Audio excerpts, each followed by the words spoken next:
maybe the reason why childhood is the happiest time of our lives is that we don't have too many memories. We have not experienced life enough yet to reminisce on our happy moments or feel sad about our traumas. Our memory storage is just not enough to drag us into the past. What happened yesterday may influence a child subconsciously, but the memory is not there. What happened, happened, and that's it. Walking Camino de Santiago alone for dozens of hours would make you remember some memories. While you're there wandering from one town to another through the eucalyptus forest, you remember those boys who broke your heart. People you lost throughout the life journey, disgraceful comments that made you feel small, failed tests, the body parts you hate. There are some good memories too, of course. Happy moments with your loved ones, the great joke you made that burst the whole group into laughter and made you proud. Finding forgotten money in your pocket and taking everybody for drinks. And people who left you with something great. One may cry while walking, smile, giggle, or laugh out loud, all alone. Sometimes you just feel like singing and you begin to sing. Or start talking out loud because your mind cannot follow that thought you think is important. I believe that sometimes walking alone awakens a dead poet inside you. It is a poetic act. You are working perfectly well in harmony with gravity, and that fact alone somehow helps your thought processing to be deeper, more meaningful, and more expressive. I don't know why that happens. There's probably the whole science behind it. There are two reasons why I decided to do the Camino. I met Scott in Mexico, a British guy. He tried to walk from England to Africa. I'm 1,000,000% sure he would be able to finish the walk if the pandemic didn't hit. I was planning my trip to Portugal and I asked him for some recommendations because I knew he loved that country. So he's the one who told me about the Camino and planted a little seed in my head. First, the idea sounded strange, to be honest, and I didn't see myself doing it, but I guess I needed some time for it to sink in. The other thing that absolutely helped me make up my mind was this book called The Philosophy of Walking. My friend, whose taste in books I trust, gave it to me. I love philosophy and I love walking, so the book seemed like a perfect match. Have you ever experienced something similar when you are reading a book and you feel like you're reading your own thoughts? When it feels like somebody beautifully elaborated what you've been thinking this whole time. So that's the reason why the book spoke to me. The author talks a lot about why people love to walk, who were the famous people who loved to walk, what their thoughts were on the act of walking, and about the Camino de Santiago as one of the oldest pilgrim paths.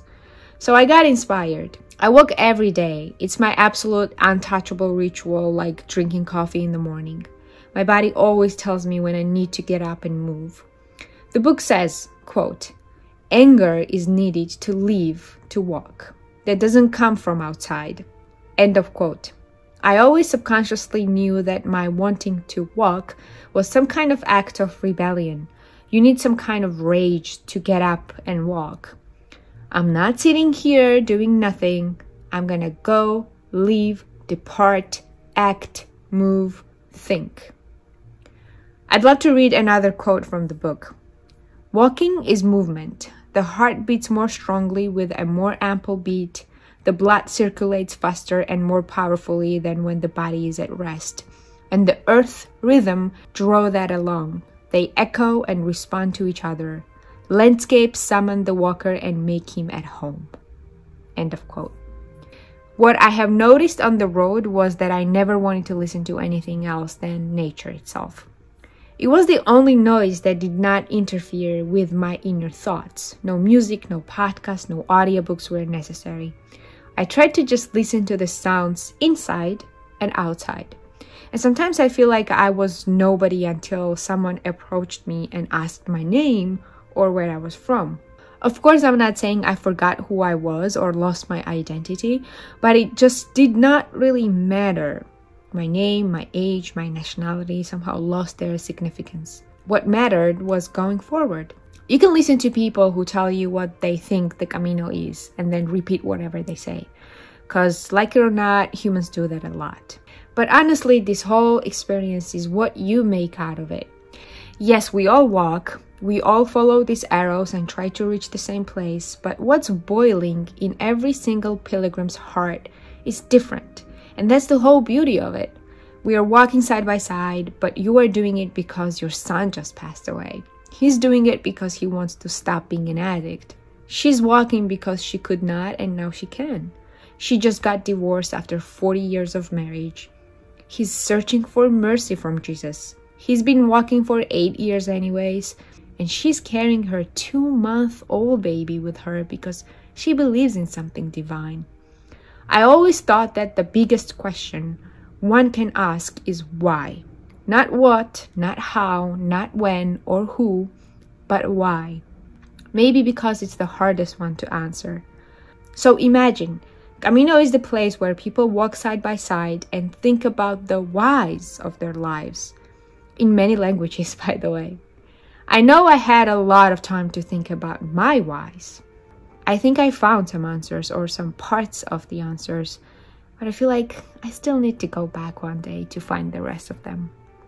You know, a couple years ago, I became very interested in figuring out what are natural things for humans.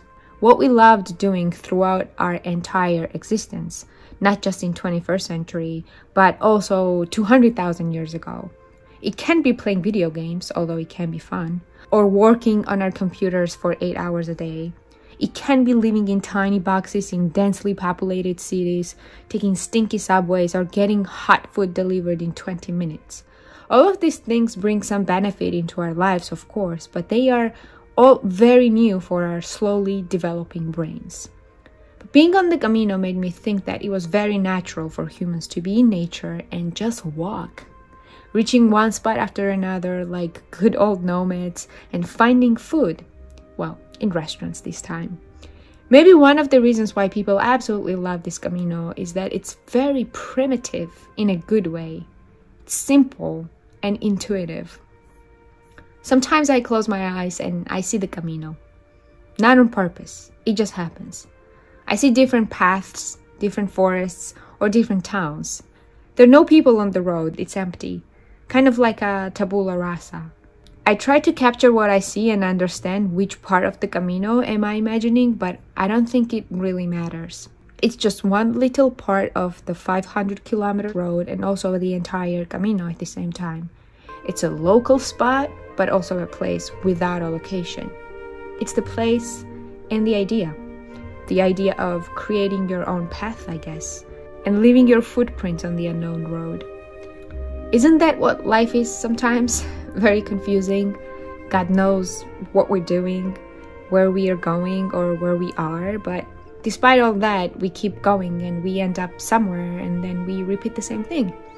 It's confusing, but that's the only life we got, so I'd say cheers to that. Cheers to you, and good luck to your life pilgrimage. Buen camino, everybody.